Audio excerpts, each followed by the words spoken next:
Price Lord.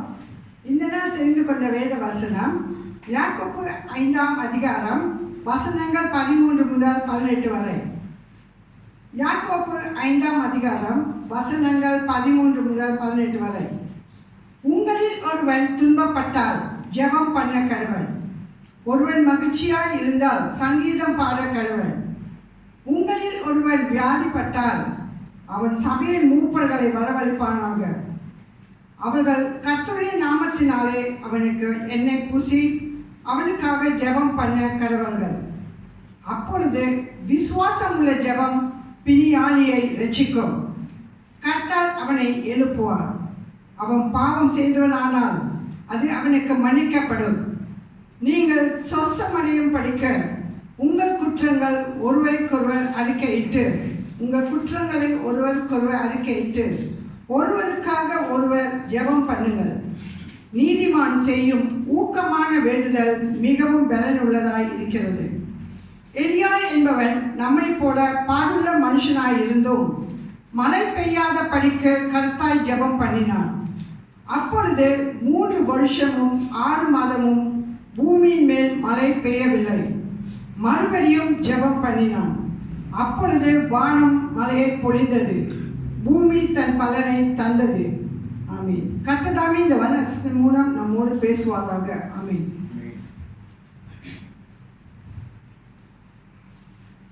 Praise the Lord. The scripture reading for today is taken from James 5:13 to 18. James 5:13 to 18. Is anyone among you suffering? Let him pray. Is anyone cheerful? Let him sing psalms. Is anyone among you sick? Let him call for the elders of the church and let them pray over him, anointing him with oil in the name of the Lord. And the prayer of faith will save the sick, and the Lord will raise him up. And if he has committed sins, he will be forgiven. Confess your trespasses to one another and pray for one another that you may be healed. The effective, fervent prayer of a righteous man avails much. Elijah was a man with a nature like ours, and he prayed earnestly that it would not rain. And it did not rain on the land for 3 years and 6 months.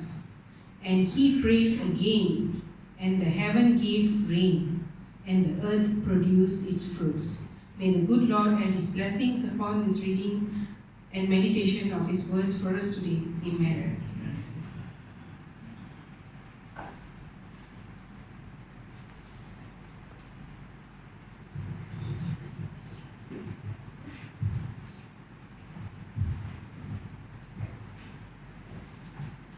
கர்த்தருடைய பிரதான நாமத்துக்கு ஸ்தோத்திரம் உண்டாவதாக.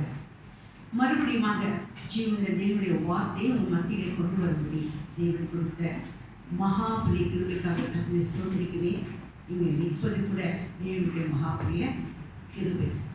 Okay, வாசிக்க அந்த வசனங்களில் கடைசி பாகத்தை 17, 18 மறுபடியும் வாசிக்க கேட்போம். அதுக்கப்புறம் நம்ம ஜபத்துக்குள் கண்டிப்போம். எலியா என்பவன் நம்மை போல பாடுள்ள மனுஷனாய் இருந்தோம் மழை பெய்யாத படிக்கு கர்த்தாய் ஜெபம் பண்ணினான். அப்பொழுது 3 வருஷமும் 6 மாதமும் பூமியின் மேல் மழை பெய்யவில்லை. மறுபடியும் ஜெபம் பண்ணினான். அப்பொழுது வானம் மழையை பொழிந்தது, பூமி தன் பலனை தந்தது. ஆமென். கர்த்தர் நமக்கு ஸ்தோத்திரம். அப்பா உம்மை ஸ்தோத்திரிக்கிறோம். அன்பும் இரக்கம் கிருபை நிறைந்த தகப்பனே ஐயா, இது இந்த நாளிலும் கூட தகப்பனே எங்களுக்காக வைத்திருக்கிற மன்னாவை நாங்கள் நிறைவாய் பெற்றுக்கொள்ளத்தக்கதாக எங்களோடு கூட ஒரு விசை பேசும் ராஜா. ஆவியானவரே, நீர் பேசாவிட்டால் நாங்கள் ஒன்றும் இல்லை ராஜா. இந்த வார்த்தைக்காக காத்திருக்கிறோம். இந்த நாள் மன்னாவை நிறைவாய் பெற்றவர்களாய் அப்பா அதிலே சந்தோஷப்பட்டு களி கூறத்தக்கதாக இந்த நாளில் நீ நடத்தும். முற்றிலுமாய் கர்த்தாவே இந்த நாளின் நேரத்தையும் இந்த அப்பா வார்த்தையும் இந்த கருத்தில் ஒப்புக் கொடுக்கிறேன். ஆவியானவரே, நீர் ஆட்கொள்ளும் ஆளுகை துதியான மகிமை உமக்கு ஒருவருக்கே ஏறெடுக்கும். இயேசுவின் மூலமே வேண்டி நிற்கிறேன் என் ஜீவனில் வாழும் நல்ல பிதாவே. ஆமென். ஆமென். கர்த்தர் நமக்கு ஸ்தோத்திரம். ஸோ வாசித்த அந்த வசனம் எல்லாம் நீங்கள் பார்த்தீங்கன்னா ஜெபத்தை குறித்து கர்த்தர் பேசிட்டு இருக்காரு. இதை யார் வச்சு பேசுகிறார் அப்படின்னு பார்த்தீங்கன்னா, யாக்கோப்பு இந்த வார்த்தைகளை எழுதி நமக்கு சொல்லிக் கொடுக்குற ஒரு காரியமாக இருக்குது. யாக்கோப்பு யார் அப்படின்னு பார்த்தீங்கன்னா, இயேசுவின் தாயாகிய மரியாளுடைய மகன் இந்த யாக்கோப்பு. ஸோ இந்த யாக்கோப்பு தான் இந்த புத்தகத்தை நமக்கு எழுதிக்கொள்ள நிறைய காரியங்களை இந்த புத்தகத்தில் அவர் எழுதி நமக்கு அறிவுரையாக நிறைய காரியங்களை சொல்லிகிட்டே வருவார். விசேஷமாக இந்த பகுதி நம்ம வாசிக்கும் போது ஜெபத்தை குறித்து கர்த்தர் பேசுகிறார். ஜெபத்தில் நம்ம எப்படி தரித்திருக்கணுமோ, இங்கே வாசிக்கப்பட்ட ஒவ்வொரு ஜெபத்துலேயும் வல்லமை இருக்குது. ஒவ்வொரு ஜெபத்துக்கும் பலனும் இருக்குது. நீங்கள் பார்த்தீங்கன்னா துன்பப்பட்டால் ஜெபிக்கணுன்றாரு, வியாதிப்பட்டால் ஜெபிக்கணுன்றாரு. அப்படி வியாதிப்படும்போது மூப்பரை கூப்பிட்டு எண்ணெய் பூசி ஜெபிக்கணுன்ற காரியங்கள் சொல்கிறாரு. கர்த்தருடைய நாமத்தினால ஜெபிக்கணுன்றாரு. ஒருவருக்கொருவர் ஜெபிக்கணும், விசுவாசத்தினால் நம்ம ஜெபிக்கணும், இன்னொன்று கருத்தாய் நம்ம ஜெபிக்கணும். ஸோ இதெல்லாம் ஒவ்வொரு ஜெபத்தையும் சொல்லிக்கிட்டே வருவார். ஆனால் நீங்கள் எல்லா ஜெபத்தையும் நம்ம பார்க்க போகிறது கிடையாது. நம்ம ஒரே ஒரு ஜெபத்தை பார்க்க போகிறோம்னா எலியாவோட ஜெபம் மட்டும்தான் நம்ம பார்க்க போகிறோம். இந்த அத்தனை ஜெபத்துலேயும் நீங்கள் பார்த்தீங்கன்னா ஒரு செர்மன் கொடுக்கலாம். அத்தனை அளவுக்கு ஒவ்வொரு ஜெபத்துலேயும் ஒவ்வொரு வார்த்தைகள்லையும் தேவன் வைத்திருக்கிற ஆசீர்வாதம் ரொம்ப பெருசு. நீங்கள் மூப்பரை கூப்பிட்டு ஜெபிக்கும் போது ஒரு சின்ன ஒரு காரியம் சொல்லியிருந்தேன். என்ன நடக்கும்னா, மரணத்திலேருந்து கூட கர்த்தர் தப்புவித்து நடத்த போதுமானவராக இருக்கிறார். நம்ம சபையில் ஒரு 2 வருடத்துக்கு முன்பாக ஒரு சபை மக்கள் வந்துருந்தாங்க. அவங்களோட மகளுக்கு ஹார்ட் ப்ராப்ளம் வந்துச்சு. எத்தனை பேருக்கு தெரியும்னு எனக்கு தெரியல. அவங்க இங்கே வந்துட்டு இருந்தாங்க நம்மளோட சர்வீஸுக்கு. திடீர்னு அவங்களுக்கு சொல்ல முடியாத ஒரு சூழ்நிலை, ஐடியலில் அட்மிட் பண்ணாங்க. அவங்க ரொம்ப மனசு உடஞ்சி போய் காரியிருந்தாங்க. ஆனால் சபையாக நம்ம ஜெபிச்சோம். எத்தனை பேருக்கு ஞாபகம் இருக்குது? கர்த்தர் சூஸ்திரம். அவங்களுக்கு கர்த்தர் அந்த மகளுக்கு பூர்ண ஒரு விடுதலையை கொடுத்தாரு. ஸோ நீங்கள் ஜெபிக்கும் போது எண்ணெய் பூசி, அதாவது கூப்பிட்டு ஜெபிக்கும் போது கர்த்தர் செய்கிற ஒரு மகிமையான காரியங்கள் விசித்திரமான முறையில் கர்த்தர் அந்த காரியங்களை நடத்துகிறார். ஸோ இது நிறைய காரியங்கள் இருக்குது. ஒவ்வொரு ஜெபத்துலேயும் ஒவ்வொரு வல்லமையும் பலனும் இருக்குது. ஆனால் இன்னைக்கு எலியாவின் ஜெபத்தில் கொஞ்சம் வித்தியாசமான காரியத்தை நம்ம பார்க்க போகிறோம்.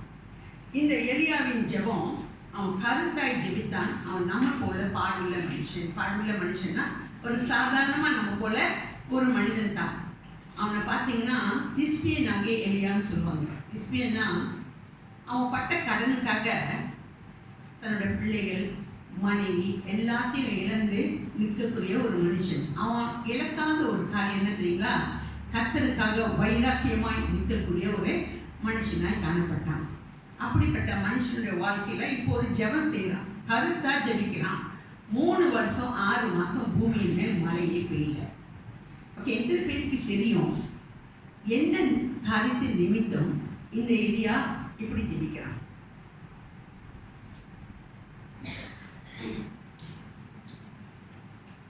தெரிஞ்ச சொல்லுங்க, தெரியாட்டி பரவாயில்ல, பார்க்கலாம். ஓகே, இதை பார்க்கணுன்னா ஏன் இப்படி ஜெபிச்சான்? சும்மா கட்டி யாச்சும் பூமியில் பனியும் மழையும் பெய்ய வேணாம் ஜெபிப்பாங்களா? ஜெபிக்க மாட்டாங்க. அப்படி ஜெபிச்சாலும் நஷ்டம் அந்த பூமியில் உள்ளவங்களுக்கு ரொம்ப நஷ்டமாயிடும். ஏன்னா மழை வறட்சியான காரியங்கள் உண்டாகும். ஸோ அது மாதிரி ஜெபிக்க மாட்டாங்க. ஆனால் இவன் கருத்தாக ஜெபிக்கிறான். 3 வருஷம் 6 மாதம் மழையே பெய்யக்கூடாதுன்னு. ஸோ 1 ராஜாக்கள் போயிடும். 1 Kings chapter 16 எடுத்துருவோம். ஏன் இப்படி ஜெபிக்கிறான்? அங்குள்ள காரணம் என்ன? ஏதோ ஒரு காரியம் நடக்குது. அதுக்காகத்தான் இந்த எலியா இப்படி ஜெபிக்கிறான். 1 ராஜாக்கள் 1 Kings chapter 16 verses 30 to 34. உம்ரியின் குமாரனாகிய ஆகாப் தனக்கு முன்னிருந்த எல்லாரை பார்க்கிலும் கர்த்தரின் பார்வைக்கு பொல்லாப்பானதை செய்தார். நேபாத்தின் குமாரனாகிய யெரொபெயாமின் பாவங்களில் நடப்பது அவனுக்கு கொஞ்ச காரியம் என்று நினைத்தாற் போல் அவன் சீதோனியரின் ராஜாவாகிய எத்பகாலின் குமாரத்தி இசபேலை விவாகம் பண்ணினதும் அல்லாமல் அவன் போய் பாகாலையும் சேவித்து அதை பணிந்து கொண்டு தன் சமாரியாவிலே கட்டின பாகாலின் கோயிலில் பாகாலுக்கு பலிபீடத்தை எழுப்பித்தார். ஆக ஒரு விக்கிர தோப்பையும் வைத்து இஸ்ரவேலின் தேவனாகிய கர்த்தருக்கு கோபம் உண்டாக்கும்படிக்கு தனக்கு முன்னிருந்த இஸ்ரவேலின் ராஜாக்கள் எல்லாம் செய்ததை பார்க்கிறோம் அதிகமாய் செய்து வந்தான். அவன் நாட்களில் பெத்தேல் ஊராகிய ஈயேல் எரிகோவை கட்டினான். கர்த்தர் நூரின் குமாரனாகிய யோசுவாவை கொண்டு சொல்லியிருந்த வார்த்தையின்படியே அவன் அதில் அஸ்திபாரத்தை போடுகின்ற போது அபிராம் என்னும் தன் மூத்த குமாரனையும் அதன் வாசல்களை வைக்கின்ற போது செகூப் என்னும் தன் இளைய குமாரனையும் சாக கொடுத்தார். இங்க பாத்தீங்கன்னா இங்க ஒரு ஸ்டோரி நடக்குது. இப்ப ஆகாப் இஸ்ரவேலின் ராஜா. இவன் யாரை போய் விவாகம் பண்றான், கல்யாணம் பண்றான்? எசபேல். இவன் யார் ஆராதிக்கக்கூடிய ஒரு ஸ்திரீ, பாகாலை சேவிக்கக்கூடிய ஒரு ஸ்திரீ. இவ பாகாலை சேவிக்கக்கூடிய ஸ்திரீயா இருக்கிறவ இவளை போயிட்டு ஆகா திருமணம் செய்யறான். இவன் கல்யாணம் பண்ணதுக்கு அப்புறம் என்ன நடக்குதுன்னா, இவ வரும்போது கல்யாணம் பண்ணி கூட வரும்போது என்ன கொண்டு வரா, ஒரு கோயிலுக்கு வேண்டிய விக்கிரத்தையும் கொண்டு வரா, கோயிலையும் ஸ்தாபிக்கிறா, அதுக்கப்புறம் ஒரு விக்கிர தோப்பையும் ஸ்தாபிக்கிறார். ஸோ இந்த ரெண்டு காரியம் நீங்கள் பார்த்தீங்கன்னா இவன் இங்கே ஸ்தாபிக்கிற காரியமாக இருக்குது. ஸோ அப்படியே முழுசாக கொண்டு வர அது மட்டும் அவள் செய்யலை. இப்போ வந்து இஸ்ரவேலை பார்க்குறா. இஸ்ரவேலை பார்த்தா ரொம்ப செழிப்பாக இருக்குது. அது பனியும் மழையும் பெஞ்சு ரொம்ப செழிப்பாக இருக்கும்போது பார்த்துட்டே ஒரு காரியத்தை சொல்கிறான் ஆகாப் கிட்ட. என்ன காரியம் சொல்கிறா, இந்த தேசம் செழிப்பாக இருக்கிறதுக்கு காரணம் நீங்கள் ஆராதிக்கிற இஸ்ரவேலின் தேவன் கிடையாது, பாகாலின் நிமித்தமே இந்த இஸ்ரவேல் தேசம் செழிப்பா இருக்கு அப்படின்னு ஆகாப்ட சொல்லி இஸ்ரவேல் முழுவதுமான ஜனங்களுக்கு அதை சொல்லும்படி காரியங்களை செஞ்சிருவோம். நம்ம 17:1 வாசிச்சா நமக்கு அந்த காரியம் தெரியும். வாசிக்க போகிறோம். அதே 17ஆம் அதிகாரத்துக்கு பார்த்தீங்கன்னா 1ஆம் வசனம் பார்த்தீங்கன்னா இப்போ இந்த எலியா இதை கேட்டவுடனே ரத்தம் கொதிச்சு போச்சு. இஸ்ரவேலின் தேவன் செய்யக்கூடிய நன்மைகளை மகிமை யாருக்கு கொண்டு கொடுக்கிறவ, பாகாலுக்கு கொடுக்கிறது நிமித்தம் இப்போ ஆகாப் ராஜாவுக்கு முன்பாக எலியா நின்று ஒரு காரியத்தை தைரியமா பேசுறான். அதை வாசிப்போம். 17:1. அதே 1 King chapter 17:1. கீலேயாத்தின் குடிகளிலே திஸ்பியனாகிய எலியா ஆகாபை நோக்கி, என் வாக்கின்படியே அன்றி இந்த வருஷங்களிலே பனியும் மழையும் பெய்யாதிருக்கும் என்று இஸ்ரவேலின் தேவனாகிய கர்த்தருக்கு முன்பாக நிற்கின்ற நான் அவருடைய ஜீவனை கொண்டு சொல்கிறேன் என்றார். கர்த்தர் நமக்கு ஸ்தோத்திரம். ஸோ அவனுடைய கர்த்தருடைய நாமத்துல அவருடைய ஜீவனை கொண்டு சொல்கிறேன் என்று சொல்லி ஆகாப் ராஜாவுக்கு முன்பாக ஒரு சவாலா சொல்றான். ஸோ அவன் சொல்கிற பிரகாரம் 3 வருஷம் 6 மாசம் இஸ்ரவேல்ல மழை பெய்யக்கூடாதுன்னு சொல்லி தான் ஜெபிப்பான். ஆனா நம்ம யாக்கோப்புல வாசிக்கும் போது நீங்க பாத்தீங்கன்னா எங்கெல்லாம் மழை பெய்யல, பூமி அனைத்தும் பனியும் மழையும் பெய்யவே இல்லை. நீங்க இந்த யாக்கோப்பின் முதல் வாசிச்ச பக்கம் பார்த்தீங்கன்னா பூமி முழுவதும் மழை பனியும் பெய்யல. ஸோ அப்படி கர்த்தர் அந்த ஜெபத்துக்கு பதில் கொடுத்து அங்கே உள்ள காரியத்தை நடப்பிக்க ஆரம்பிச்சார். இப்போ என்னோட செய்தி இந்த கதை கிடையாது. என்னுடைய செய்தி இந்த கர்த்தருடைய ஜெபத்துல கருத்தாய் ஜெபித்தானே இந்த எலியாவோட வாழ்க்கையில இந்த ஜெபத்துல ஒரு 4 காரியங்களை நம்ம பார்க்க போறோம். 4 உயர்வுகளை நம்ம பார்க்க போறோம். அந்த ஜெபத்துல ஒரு 4 அனுபவங்கள், ஆசீர்வாதங்கள் நம்முடைய கர்த்தர் நமக்கு சொல்லிக் கொடுக்கும் காரியங்கள். இதான் நம்மளுடைய 4 செய்தி. ஓகேங்களா? ஸோ இந்த எலியா ஜெபிக்கும் போது ஃபர்ஸ்ட் என்ன நடந்துச்சு, செகண்ட் என்ன நடந்துச்சு, தேர்ட் என்ன நடந்துச்சு, ஃபோர்த் என்ன நடந்துச்சு, இந்த 4 ஆசீர்வாதமும் எப்படி நம்முடைய வாழ்க்கையில் தேவன் அதை வைக்கிறாரு அப்படின்னு தான் அந்த 4 செய்தி நம்ம பார்க்க போகிறோம். ஓகே, ஃபர்ஸ்ட்டாக நம்ம பார்த்தோம்னா இப்போ எலியா கிட்ட கர்த்தர் சொல்லுவார், இப்படி ஜெபிச்சோட கர்த்தர் ஒரு காரியத்தை சொல்லுவார். அதே 17ஆம் அதிகாரத்துல 3 நான் வசனத்தை சொல்லி அவங்க சொல்றேன். அந்த வசனத்துல நீங்க வாசிக்கும் போது அந்த காரியங்களை நீங்க புரிஞ்சுக்கொள்வீங்க. ஃபர்ஸ்ட் இந்த ஜெபத்தை பண்ணணுன்னே எலியா கிட்ட கத்த சொல்லுவார், நீ போய் கேரி ஆற்றண்டையில் ஒழித்துக்கொள் அப்படின்னு சொல்லுவார். இந்த வசனத்தை வாசிப்போம். 17 நீங்கள் ஃபர்ஸ்ட் கிங்கே கையில் வச்சுங்க. 17:3-6. நீ இவ்விடம் விட்டு கீழ் திசையை நோக்கி போய் யோர்தானுக்கு நேராக இருக்கின்ற கேரி ஆற்றண்டையில் ஒழித்துக் கொண்டிரு. அந்த ஆற்றின் தண்ணீரை குடிப்பாய். அங்கே உன்னை போஷிக்க காகங்களுக்கு கட்டளையிடுவேன் என்றார். அவன் போய் கர்த்தருடைய வார்த்தையின்படியே யோர்தானுக்கு நேராக இருக்கின்ற கேரி ஆற்றண்டையில் தங்கியிருந்தார். காகங்கள் அவனுக்கு விடிய காலத்தில் அப்பமும் இறைச்சியும் சாயங்காலத்தில் அப்பமும் இறைச்சியும் கொடுத்து வந்தது. தாகத்திற்கு அந்த தண்ணீரை குடித்தார். ஆற்றின் தண்ணீரை குடித்தார். அது சூசம். கேரி ஆற்றண்டை போய் ஒழித்து கொண்டு சொன்னார். இப்போ அந்த கேரி ஆற்றின் தண்ணீரை அவன் குடிச்சிட்டான் தாகத்துக்கு. அடுத்தது காகத்தை கொண்டு கர்த்தர் போஷித்தார். ஒருவேளை நம்ம பார்த்தோம்னா காகத்தை கொண்டு இறைச்சியும் அப்பவும் போஷித்தாருன்னு சொன்னால் நமக்கு ஈஸியாக தெரியுற மாதிரி இருக்கும். காகம் யாருக்காச்சும் போஷித்து பார்த்துருக்கீங்களா? காகம் எதையாச்சும் பிடிங்கிட்டு போகத்தான் பார்க்கும். நான் இது ப்ராக்டிக்கலாக ஒரு நாள் பார்த்துருக்கேன்.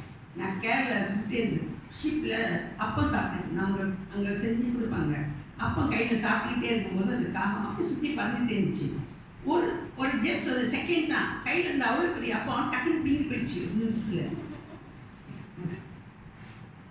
ஸோ நான் பார்த்தேன், இவ்வளோ பெரிய அப்பம் டக்குன்னு அந்த காகம் பிடிங்க. இதுக்கு பிடுங்குற பழக்கம் தான் இருக்குது. இதுக்கு யாருக்கும் சப்ளை பண்ணுற பழக்கமே கிடையாது. ஆனால் கர்த்தர் அந்த காகத்தை கொண்டு அப்பத்தையும் தன் இறைச்சியும் கூட அந்த எலியாவுக்கு போஷிக்கும்படி கட்டளையிட்டார். ஓகேங்களா? ஃபர்ஸ்ட் ஆசீர்வாதம் இந்த எலியாவுக்கு எப்படி கிடச்சிச்சுன்னா, அவனுடைய போஷிப்பு, அவனுடைய தேவைகள் அங்கே சந்திக்கப்படுது. நீங்கள் பார்த்தீங்கன்னா கேரி ஆற்றண்டை தண்ணீரை குடிச்சிட்டு காகம் மூலம் தேவன் கொடுக்கும் அந்த போஷிப்பை அவன் பெற்றுக்கொண்டிருந்தான். நாட்கள் ஓடிஞ்சு. இப்போ அந்த கேரி ஆற்றோட தண்ணி வற்றி போச்சு. ஏன்னா அதுதான் பனியும் மழையும் பெய்யாது இருக்கும்போது ஆற்றின் தண்ணி வற்றி போனோன்னே இப்போது காகத்தோட வரவும் நின்று போச்சு. இப்போ சாப்பாடும் இல்லை, தண்ணியும் இல்லை. இப்போ அடுத்த ஸ்டெப்பு கொண்டு போகிறாரு. இப்போ கர்த்தர் எலியாட்டு சொல்வார், நீ சாரிபாத் ஊருக்கு போ, அங்கே ஒரு விதவிக்கு உனக்கு போஷிப்பை உண்டு பண்ணி கட்டளையிட்டு அப்படின்னு சொல்லி அனுப்பிடுவார். எலியாவும் அப்படியே போவார். அங்கே போனால் என்ன நடக்கும்னு பார்த்தீங்கன்னா, அதை வாசிப்போம். 9-14 வரைக்கும் வாசிப்போம். அதே First King chapter 17 verses 9-14. நீ எழுந்து சீதோனுக்கு அடுத்த சாரிபாத் ஊருக்கு போய் அங்கே தங்கிது.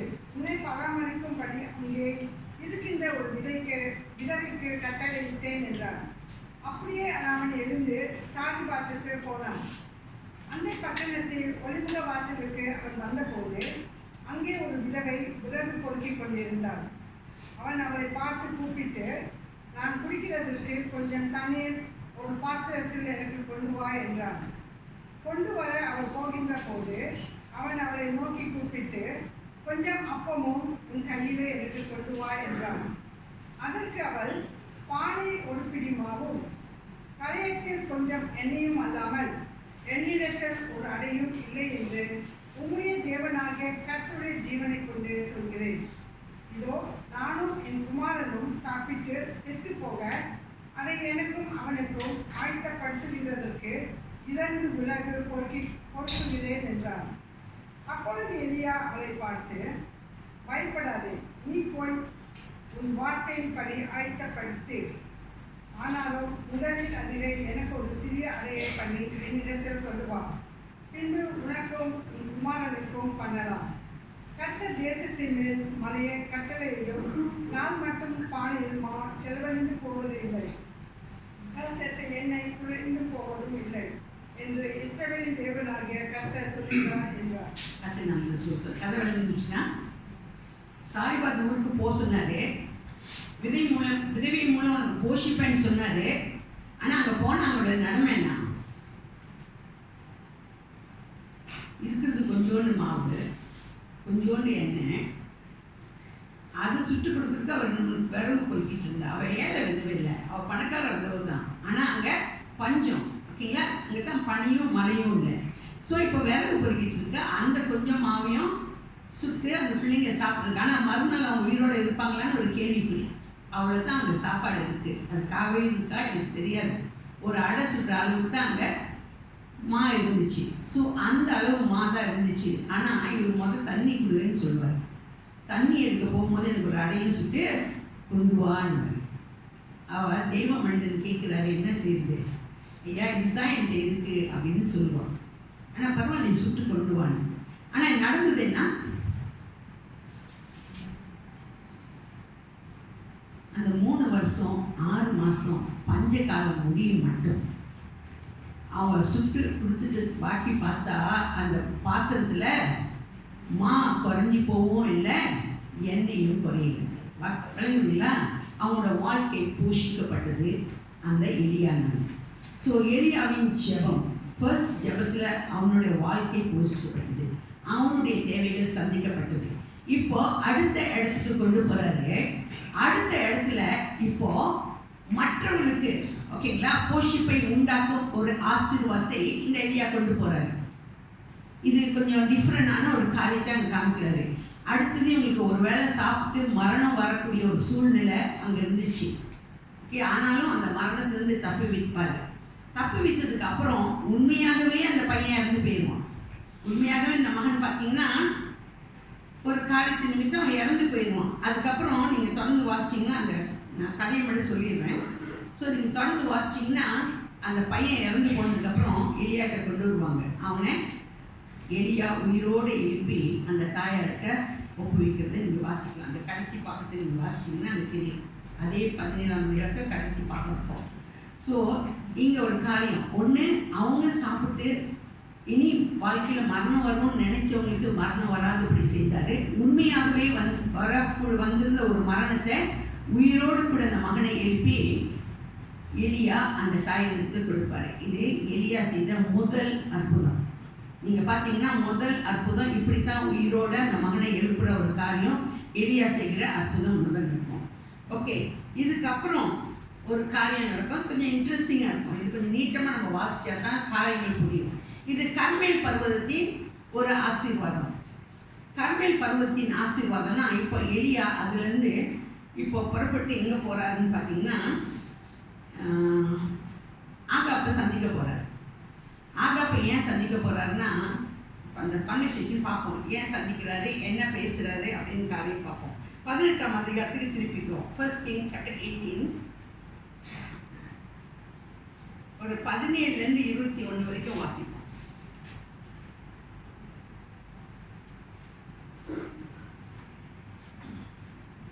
ஆகாப் எலியாவை கண்டபோது ஆகாப் அவனை நோக்கி, இஸ்ரவேலை கலங்க பண்ணுகிறவன் நீ அல்லவா என்றான்.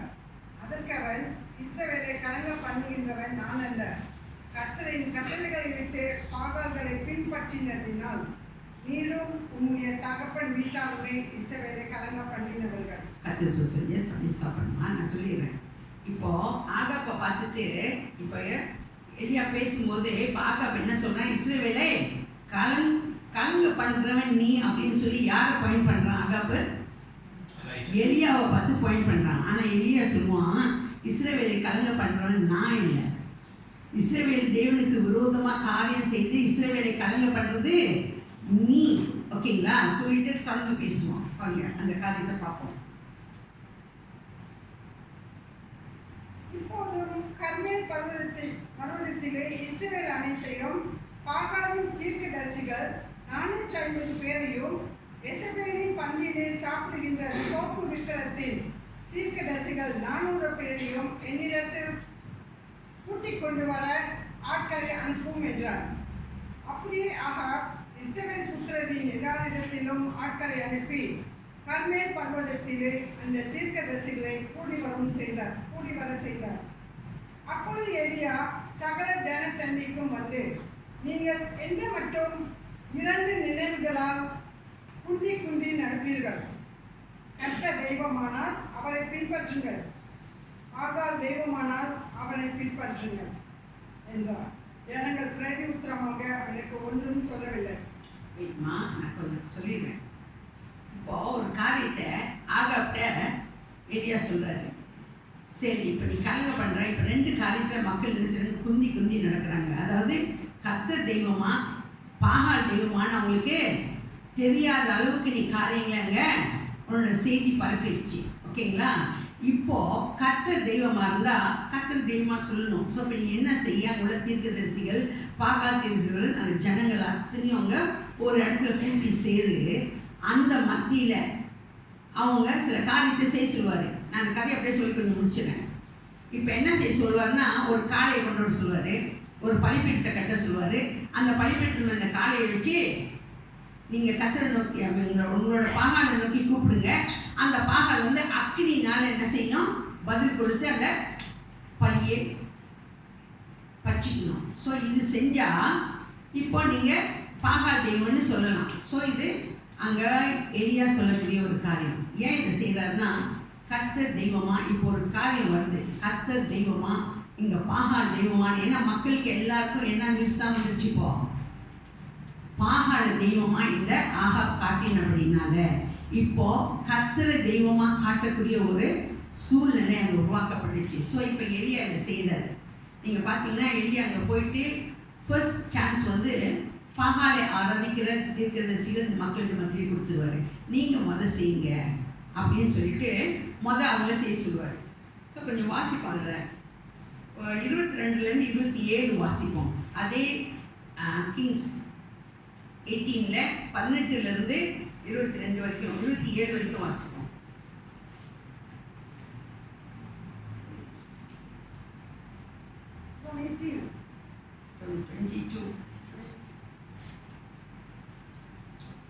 அப்பொழுது எலியா ஜனங்களை நோக்கி, கர்த்தரின் தீர்க்கதரிசியின் மீது இருக்கிறவன் நான் ஒருவன், பாகாலின் தீர்க்கதரிசிகளோ 450 பேர்கள்.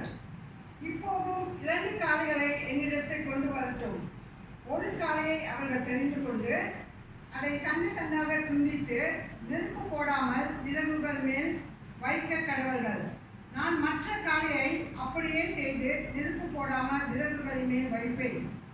நீங்கள் உங்கள் தேவனுடைய நாமத்தை சொல்லி கூப்பிடுங்கள். நான் கர்த்தருடைய நாமத்தை சொல்லி கூப்பிடுவேன். அப்பொழுது அக்கினியால் உத்தரவு அருளும் தெய்வமே தெய்வம் என்றார். அதற்கு ஜனங்கள் எல்லாரும் இது நல்ல வார்த்தை என்றார்கள். அப்பொழுது எலியா பாகாலின் தீர்க்கதரிசிகளை நோக்கி, நீங்கள் அநேகரானதால் நீங்களே முந்தி ஒரு காளையை தெரிந்து கொண்டு அதை ஆயத்தம் பண்ணி நெருப்பு போடாமல் உங்கள் தேவனுடைய நாமத்தை சொல்லி கூப்பிடுங்கள் என்றார்.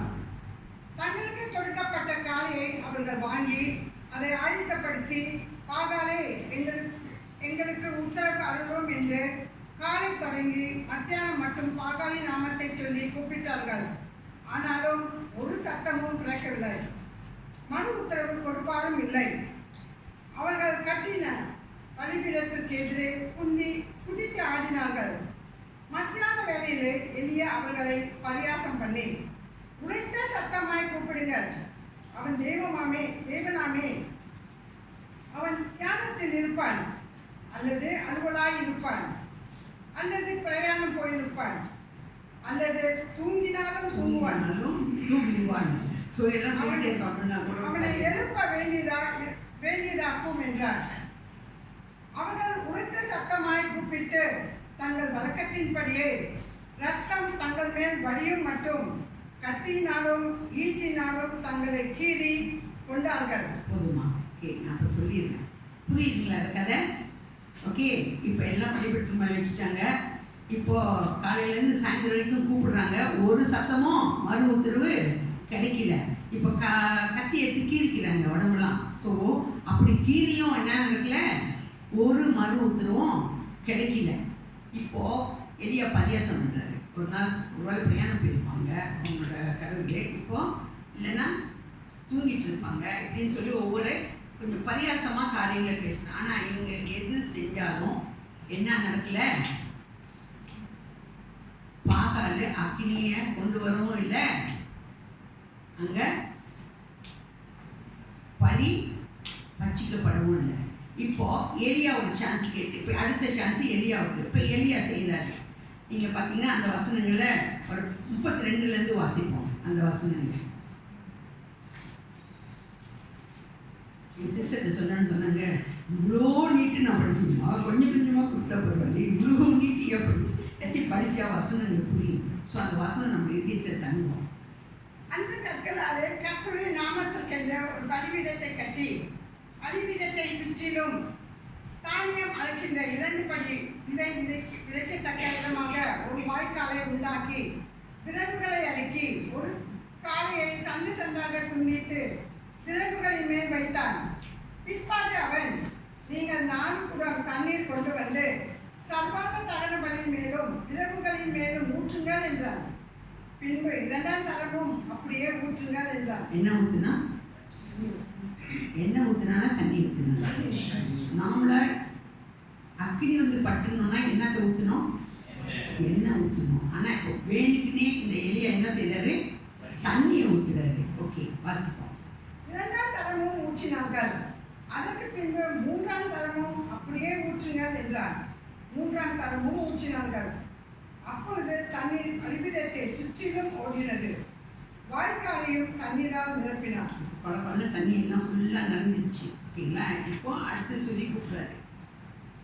அந்தி பலி செலுத்தும் நேரத்திலே தீர்க்கதரிசியாக எலியா வந்து, ஆபிரகாமுக்கும் ஈசாக்கும் யாக்கோபுக்கும் தேவனாகிய கர்த்தாவே, இஸ்ரவேலிலே நீ தேவன் என்றும் நான் உம்முடைய ஊழியக்காரன் என்றும் நான் இந்த காரியங்கள் எல்லாம் உம்முடைய வார்த்தையின்படி செய்தேன் என்றும் இன்றைக்கு விளங்க பண்ணும். கர்த்தாவே, நீ தேவனாகிய கர்த்தர் என்றும் தேவனீர் தங்கள் இருதயத்தை மறுபடியும் திருப்பினீர் என்றும் இந்த ஜனங்கள் அறியும்படிக்கு என்னை கேட்டருளும் என்றார். அப்பொழுது கர்த்தரிடத்திலிருந்து அக்கினி இறங்கி அந்த சர்வாங்க தகன பலியையும் விறகுகளையும் கற்களையும் மண்ணையும் பட்சித்து வாய்க்காலில் இருந்த தண்ணீரை நக்கி போட்டது. ஜனங்கள் எல்லாரும் இதை கண்டபோது முகம் குப்புற விழுந்து கர்த்தரே தெய்வம், கர்த்தரே தெய்வம் என்றார்கள். அது நம்ம சோத்திரம். புரிஞ்சிச்சிங்களா? ஓகே, இப்போ என்ன நடக்குது? இவங்க இந்த தண்ணியை ஊற்றிட்டு இங்கே பார்த்தீங்கன்னா அக்கினி புறப்பட்டு வந்து முற்றிலும் அங்கே ஒன்றும் பாக்கி இல்லாதபடி கல் கூட என்ன செய்யுமா? பட்சிக்கப்பட்டு போகும். ஸோ முழுவதுமாய் பட்சிக்கப்பட்டு இதை பார்த்த ஜனங்கள், சுற்றி உள்ள ஜனங்கள் இப்போ என்னன்னு ஆர்ப்பரிக்கிறாங்க? கர்த்தரே தெய்வம், கர்த்தரே தெய்வம்னு இது வரைக்கும் யார் தெய்வம்னு சொல்லிட்டாங்க? ஆகாப் சொல்லி வச்சிருந்தா பாகால் தெய்வம், பாகால் தான் பனியும் மழையும் பெய்ய பண்ணுதுன்னு சொல்லி வச்சிருந்தாங்க. இப்போ யார தெய்வம்னு சொல்லி எல்லா மக்களும் அறிக்கை செய்கிறாங்க. கர்த்தரே தெய்வம் என்று சொல்லி அறிக்கை செய்கிறாங்க. இந்த அறிக்கை செஞ்சதுக்கு அப்புறம் என்ன நடக்கும் தெரியுங்களா? இந்த எலியா அங்க இருந்த 450 தீர்க்கதரிசியை வெட்டி சாட்சி. நீங்க தொடர்ந்து வாசிச்சீங்கன்னா அந்த கதை அப்படியே வரும். அதுக்கப்புறம் என்ன செய்வானா, இப்போ போய் மழை வருதுன்னு இப்போ அவனோட நோக்கம் என்ன? கர்த்தர் தெய்வம் என்பது அவனுக்கு மக்களுக்கு அறிவிக்கணும். மக்கள் தேவனே ஆண்டவர் அப்படின்ற அவங்க ஒத்துக்கொள்ளணும். அவங்க மறுபடியுமா கர்த்தரிடத்துல திரும்பணும்ன்றதான் எலியாவோட நோக்கம். இப்போ முழுவதுமாய் அவங்க எல்லாம் அறிக்கை செய்ததுக்கு அப்புறம் இப்போ போய் என்ன அறிவிக்கிறாருன்னு சொன்னீங்கன்னா, நீங்க 19ல் 1-2 வாசிங்க. இப்போ அதுக்கு முதல்ல வந்துட்டு ஒரு வசனம் இருக்கு. 18ல் 44 ஓகே 45 வாசிப்போம். முதல்ல 18ல் அதே ராஜாக்கள் 18ல் 45 வாசிப்போம். நான் ஷார்ட்டாக முடிக்கலான்னு பார்க்குறேன். அதற்குள்ளாக வானம் மேகங்களிலும் காற்றினாலும் கருத்து பெருமழை உண்டாயிற்று. ஆகாப் ரதத்தில் ஏறி இஸ்ரவேலுக்கு போனான். ஓகே, இங்க பாத்தீங்கன்னா இந்த காரியத்துக்கு அப்புறம் என்னாச்சு? எலியா சொன்ன பிரகாரம் 3 வருஷம் 6 மாசம் இப்ப மறுபடியும் என்ன நடக்குது? இவர்கள் கர்த்தரே தெய்வம் என்று ஆர்ப்பரித்து சொன்னதுக்கு பிறகு இங்க மழை பெய்ய ஆரம்பிக்குது. ஓகேங்களா? இந்த மழை பெய்யும் போது இந்த செய்தி எல்லாத்தையும் போய் இந்த ஆகாப் யாருக்கு போய் சொல்லிடுவான்? நடந்த அத்தனை செய்தியும் யாருக்கிட்ட நியூஸ் போயிடும்? எசபேல்கிட்ட போயிடும். எசபேல் யாரு? என்னமோ மனிதர்களையும் தெரியுது. எசபேல் யாரு? ஆகாப்புடைய மனைவி. ஸோ இந்த ஆகா போய் நடந்த, ஏன்னா ஆகாப் தானே வேண்டிட்டு இருந்தாரு, எல்லா காரியத்தையும் யார்கிட்ட போய் சொல்லிடுவாரு? எசபெல்கிட்ட சொன்ன. எசபெல் சொன்னாரு, அந்த வசந்த வாசிங்க ரொம்ப இன்ட்ரெஸ்டிங்காக இருக்கும். 19:1-2 வாசிங்க. நாளைக்கு இன்னைக்கு நேரத்தில் உன்னோட தலை வந்துட்ட இருக்காதுன்னுருவான். எலியா செய்த எல்லாவற்றையும் அவன் தீர்க்கதரிசி எல்லாரையும் பட்டயத்தாலே கொண்டு போட்ட செய்தி அனைத்தையும் ஆகாப் எசபேலுக்கு அறிவித்தான். அப்பொழுது எசபேல் எலியாவிடத்தில் ஆள் அனுப்பி அவர்களில் ஒவ்வொருடைய பிராணனுக்கும் செய்யப்பட்டது போல நான் நாளை இந்நேரத்தில் உன் பிராணனுக்கு செய்யாதே போனால் தேவர்கள் அதற்கு சரியாகவும் அதற்கு அதிகமாகவும் எனக்கு செய்ய கடவர்கள் என்று சொல்ல சொன்னார். இப்போ என்ன ஒரு சவால் கொடுக்குறா? நாளைக்கு இந்த நேரத்தில் நீ இப்படிலாம் செஞ்சிட்டல, கர்த்தரே தேவன் என்று சொல்ல வச்சிட்டல, இப்போ அதனால அவனுக்கு என்ன நடக்கும்னா நாளைக்கு இந்த நேரத்தில் அவன் தலை இருக்காது. ரொம்ப சிம்பிளாக சொன்னா அப்படின்னா அவன் தலை தங்காது அப்படின்னு சொல்லிடுவான். இப்போ இந்த எலியா என்ன செய்வாரு? நான் சொல்லியிருந்தேன், மூணு பாகம் வந்துட்டோம். ஃபர்ஸ்ட் பாகத்தில் எலியாவுடைய ஜெபத்துக்கு கர்த்தர் எப்படி பதில் கொடுத்தாரு? அவருடைய தேவைகள் சந்திக்கப்பட்டது. அவர் போஷிக்கப்பட்டாரு, அவருடைய தேவைகள் சந்திக்கப்பட்டது. ரெண்டாவது ஸ்டெப், அடுத்த உயர்வு. ஓகேங்களா? நான் சொன்னேன் 4 வித உயர்வு இருக்கு, 4 வித அனுபவங்கள் இருக்கு, ஆசீர்வாதமும் இருக்கு. முதல் உயர்வு என்ன கிடைச்சிச்சு? அவன் ஜெபிக்கும் போது, கருத்தாய் ஜெபிக்கும் போது அவனுடைய தேவைகள் சந்திக்கப்பட்டுச்சு. ரெண்டாவது உயர்வுக்குள்ள என்ன கொண்டு போனாரு? மற்றவர்கள் தேவைகள் சந்திக்கப்பட்டுச்சு. அவருடைய மரணத்தை நின்று, ஒரு மரணம் சாப்பிட்டு மரணம் தாங்க வரும்ன்ற நிலைமை அதுவும் காப்பாற்றப்பட்டுச்சு. மற்றபடி அவனை மறிச்சு போன மகனும் உயிரடைந்து மிரக்கல் அங்கே எலியா செய்வார். அது ரெண்டாவது உயர்வு எலியாவின் ஜெபத்தினால உண்டானது. இப்போ மூணாவது உயர்வு என்ன கிடைச்சிச்சு?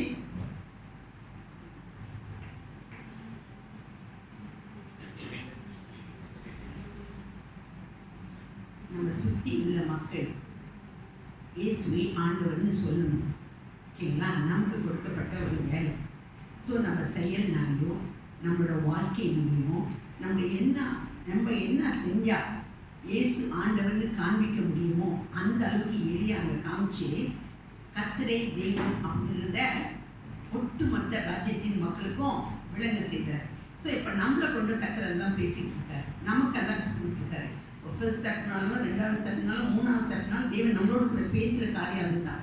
ஓகே, மூணாவதுல இந்த ஒட்டுமொத்த உலகத்துக்கும் தேவன் யாருன்னு காண்பிக்க முடிந்தா கர்த்தர் உங்களையும் அழைச்சிருக்காருன்னு நமக்கு தெரியும். ஓகே, இது மூணாவது ஆசீர்வாதத்துக்குள்ள பிரவேசிக்க காரியம். இப்போ 4வது ஆசீர்வாதத்துக்குள்ள நம்ம போகிறோம். இது ரொம்ப விசேஷமான ஒரு ஆசீர்வாதம். இப்போ இந்த எலியா இந்த செய்தியை கேட்டதுக்கு அப்புறம் எதுக்கு நான் எசபேல் கையில் சாகணும் அப்படின்னு சொல்லி ஒரு சூளை செடியில் போய் படுத்துவார். சூளை செடின்னு அது கடியில் படுத்துவார். இந்த சூளை செடி என்ன செய்யணும்னா, இந்த சூளை செடியிலேருந்து ஒரு வாசம் வரும், ஒரு மனம் வரும். அப்போ அந்த மனம் அப்படியே நம்ம ப்ரீத் பண்ண ஒரு 1 or 2 ஹவர்ஸில் மக்கள் ஆட்டோமேட்டிக்காக அப்படியே செத்து போயிடுவாங்க.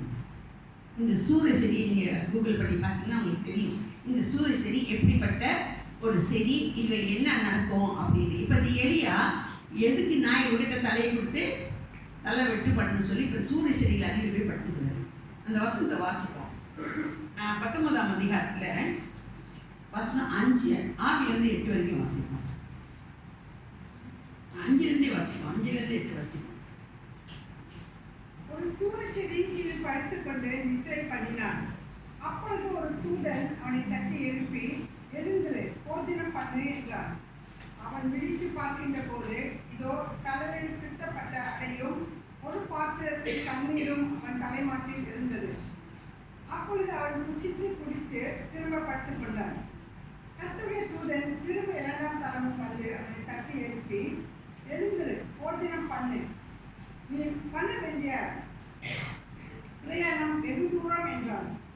அப்பொழுது அவன் எழுந்திருந்து புசித்து குடித்து அந்த போஜனத்தின் பலத்தினால் 40 நாள் இரவு பகல் ஓட என்னும் தேவனுடைய பர்வதம் மட்டும் நடந்து போனான். அது நம்ம சூத்திரம். இப்போ சூரிய செடியில் படுத்துருக்கிறவனை தேவன் விடலை. இப்போ சாப்பாடும் தண்ணியெல்லாம் கொடுத்துட்டு தட்டி எழுப்பி, எதுக்கு இங்கே வந்து தூங்குற, உன் கதை முடிச்சிடலான்னு பார்க்குறியா? நீ நின்று தட்டி எழுப்பி அவனுக்கு சாப்பாடை கொடுத்து நீ பிரயாணம் பண்ண வேண்டிய தூரம் 40 மைல் தூரம் இருக்கு. நீ பிரயாணம் பண்ணணும். இதை சாப்பிட்டுட்டு அந்த வெள்ளத்தில் நீ பிரயாணம் பண்ணி எங்கே போக சொல்கிறாரு? ஓரேப் மட்டும் போக சொல்கிறாரு. ஓரேப்னா என்ன? ஓரேப் என்பது தேவனை முகமுகமாய் சந்திக்கக்கூடிய ஒரு இடம். தேவனோடு கூட நடக்கக்கூடிய, தேவனோடு கூட பேசக்கூடிய ஒரு ஸ்தலம். அந்த இடத்துக்கு நீ இப்போ போ அப்படின்னு சொல்லி எலியாவை அனுப்புகிறார். இந்த ஓரேபின் அனுபவம் என்பது நமக்கு இந்த 4வது அனுபவம். இந்த ஓரேபின் அனுபவம் ஒரு மனிதனுடைய வாழ்க்கையில் வரும்போது அவன் நிறைய காரியங்களை மேற்கொள்ள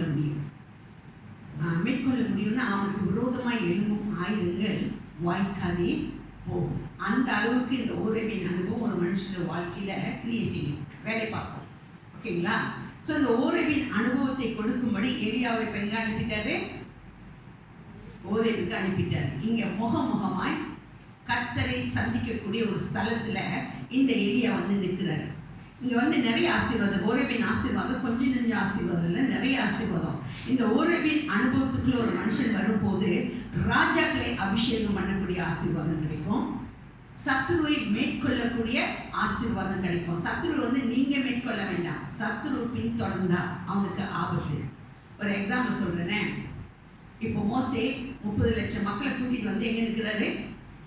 கடல் மின்னுக்கு நிற்கிறாரு. ஷார்ட்டா சொல்லிடுறேன், கடல் மின்னுக்கு நிற்கிறாரு. வழி இல்லை போறதுக்கு. இப்போ கோலை நீட்டு சொன்னாரு. இப்போ எங்க போற?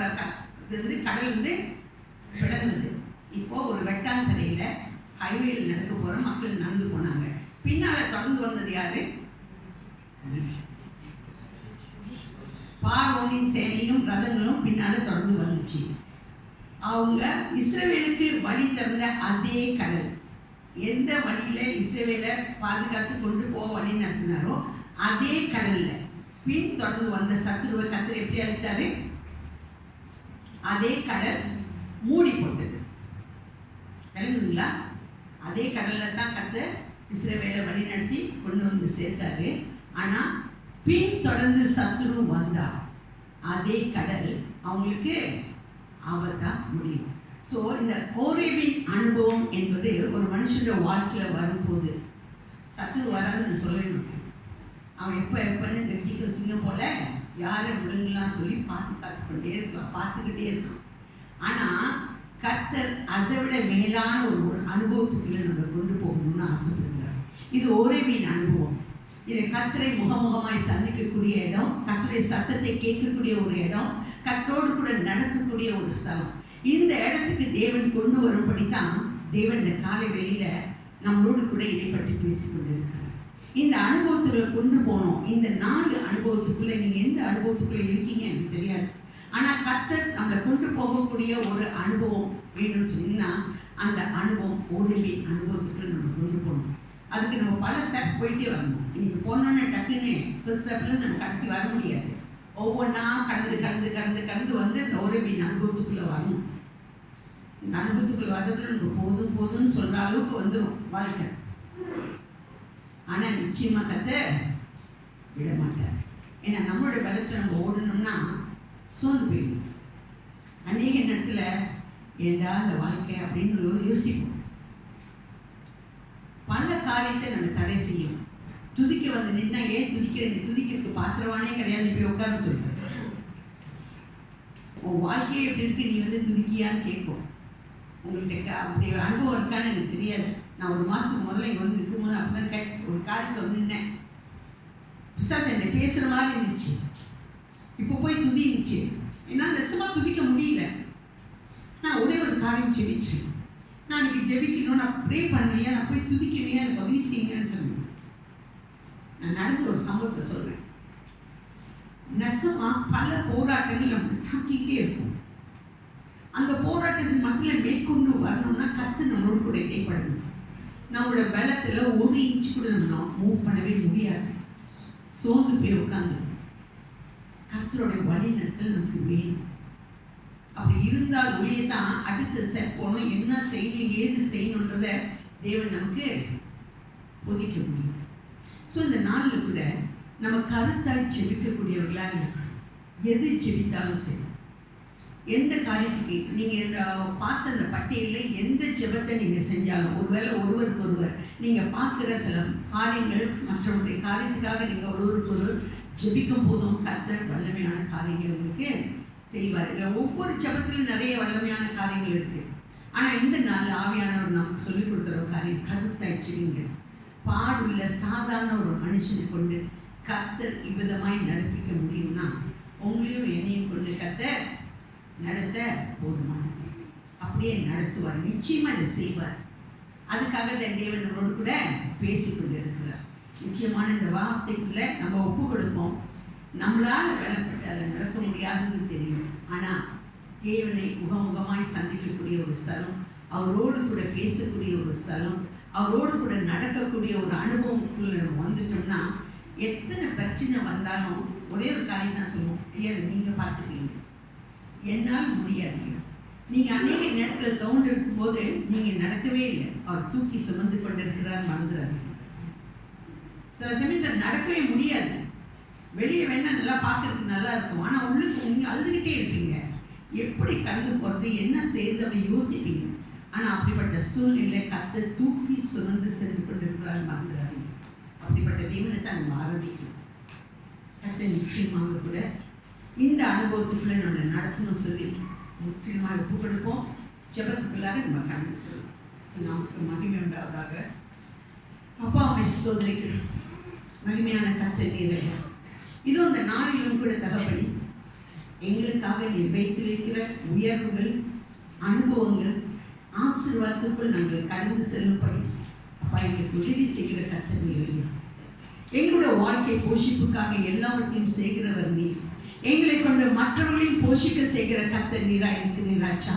இது அந்த உலகத்துக்கு இயேசுவை ஆண்டவர்னு சொல்லத்தக்கதான ஒரு வழி நடத்தல், ஒரு வாழ்க்கை, ஒரு கர்த்தாவை வார்த்தை கொண்டு பேசக்கூடிய காரியங்கள், உண்மை வெளிப்பட்ட காரியங்கள் கர்த்தாவை எங்களுக்கு கொடுத்து நடத்துகிற தேவனாய் இருக்கிறீராச்சா.